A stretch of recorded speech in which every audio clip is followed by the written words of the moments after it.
Hello dear all, welcome to our channel Smart Indian Model School. Smart Indian Model School present Smart Indian EduFun classes.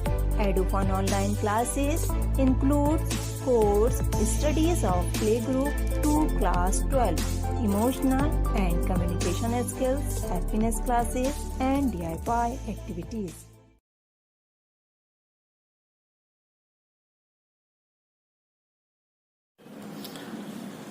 Okay students, now move on to the next concept, which is business entity concept. This concept says that business is separate and distinct entity from its proprietor. Proprietor means the owner or the businessman. All the transactions should be recorded in the books of accounts from the viewpoints of business.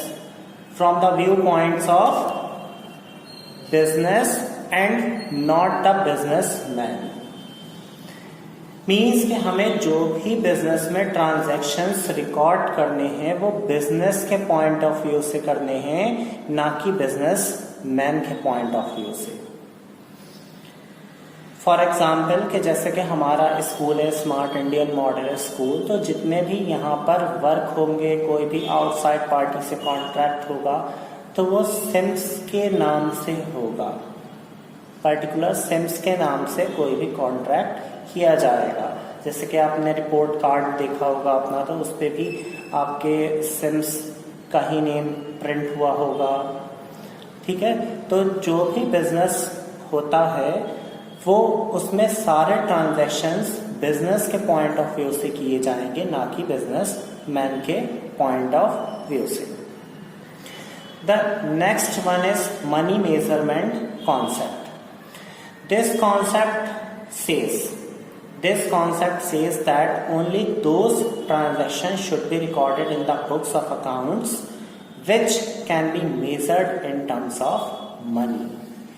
Jin transaction को हम money की form में major कर सकते हैं वही transaction सिर्फ accounting में रिकॉर्ड किए जाते हैं, और जिन ट्रांजैक्शंस को हम मनी की फॉर्म में मेजर नहीं कर सकते उन ट्रांजैक्शन को बुक्स ऑफ अकाउंट्स में नहीं रिकॉर्ड किया जाता है. जैसे कि फॉर एग्जांपल फर्नीचर परचेज्ड और machinery purchased worth rupees 1 lakh, so it can be measured in terms of money. कि भाई 1 लाख रुपए की हमने मशीन खरीदी तो हम उसे रिकॉर्ड कर लेंगे.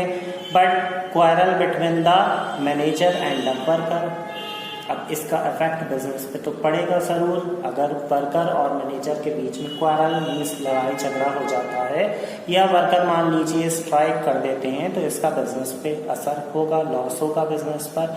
But we can not measure in terms of money कि कितने वर्कर और मैनेजर के बीच जो क्वारल हुआ उसकी वजह से कितने का लॉस हुआ, या स्ट्राइक की वजह से कितने का लॉस हुआ. So these type of transaction will not be recorded in the books of account. Only those transactions should be recorded which can be measured in terms of money.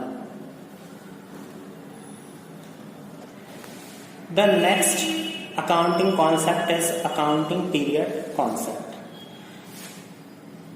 This concept says that the entire life of business is divided into a small period, normally 1 year. हम क्या करते हैं कि जब भी हम कोई business करते हैं तो ये मानकर तो नहीं चलते हैं ना, जो हमने गोइंग कंसर्न कॉन्सेप्ट में पढ़ा कि हम बिजनेस जब करते हैं तो ये मानकर किया जाता है कि हम उसको लॉन्ग टाइम के लिए चलाएंगे, ना कि शॉर्ट टाइम के लिए. तो हम उस लॉन्ग टाइम मान लिए हम अपना बिजनेस 25 ईयर्स या 30 ईयर्स मानकर चल रहे हैं, तो हम उसे क्या करेंगे कि उसको स्मॉल पार्ट में, स्मॉल पीरियड में डिवाइड कर देंगे 1 साल में. ठीक है ना. अब हम अगर 25 ईयर्स के बाद मान लिया हम अपना बिजनेस बंद करते हैं और 25 साल बाद हम अपना प्रॉफिट एंड लॉस पता लगाएंगे क्या, तो उसमें तो बहुत टाइम लगेगा. 25 ईयर्स काफ़ी होते हैं, तो हम उससे क्या करते हैं कि हम उसको स्मॉल पीरियड में डिवाइड कर देते हैं जो कि नॉर्मली 1 ईयर का होता है, which is called accounting period, जिसको अकाउंटिंग पीरियड कहा जाता है. At the end of each accounting period means हर एक साल के बाद प्रॉफिट एंड लॉस अकाउंट और बैलेंस शीट इज प्रिपेयर्ड। हर एक अकाउंटिंग पीरियड के बाद प्रॉफिट एंड लॉस अकाउंट और बैलेंस शीट प्रिपेयर की जाती है। Thank you so much. यदि आपको हमारा वीडियो अच्छा लगा हो तो आगे की वीडियो की नोटिफिकेशन प्राप्त करने के लिए कृपया बेल बटन दबाएं और चैनल सब्सक्राइब करना ना भूलें। Please subscribe our channel of Edufun classes. Thank you for watching.